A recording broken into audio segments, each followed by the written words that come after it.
ലൂക്കാ സുവിശേഷം 12-ാം അധ്യായം 7-ാം വാക്യം.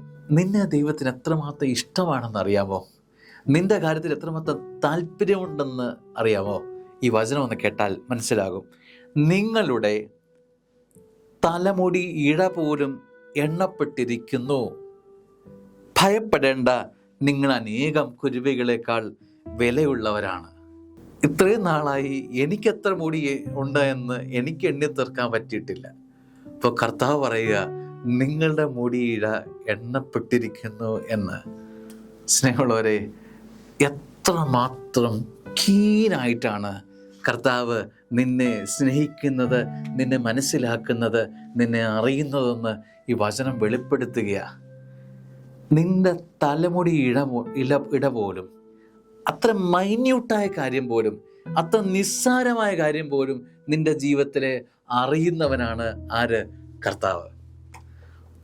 അപ്പോൾ നിസ്സാരമെന്ന് നീ തോന്നുന്ന നിന്റെ ജീവിതത്തിലെ ഈ തലമുടി ഇഴ പോലും സ്വർഗത്തിന് എണ്ണിയെടുത്ത് നിന്റെ ജീവിതത്തിൻ്റെ അറിവ് സ്വർഗം മനസ്സിൽ കാത്തു സൂക്ഷിച്ചിട്ടുണ്ട്. അപ്പോൾ നീ എത്രമാത്രം സ്വർഗത്തിന് പ്രിയപ്പെട്ടവരാണ്. നീ അനേകം കുരുവികളെക്കാൾ വിലയുള്ളവരാണ്. അപ്പോൾ നമ്മുടെ ജീവിതം സ്വർഗം കണ്ടിട്ടുള്ളതാ. സ്വർഗത്തിൻ്റെ സ്നേഹവലയത്തിലാണ് പ്രിയ മകനെ, മകളെ, നിന്റെ ജീവിതം. അതുകൊണ്ട് ആരും എനിക്കില്ല, എൻ്റെ ജീവിതം ഇങ്ങനെ ആർക്കോ വേണ്ടി എങ്ങനെയൊക്കെയോ, അങ്ങനെയല്ല. നീ സ്വർഗത്തിന് പ്രിയപ്പെട്ടവനാണ്.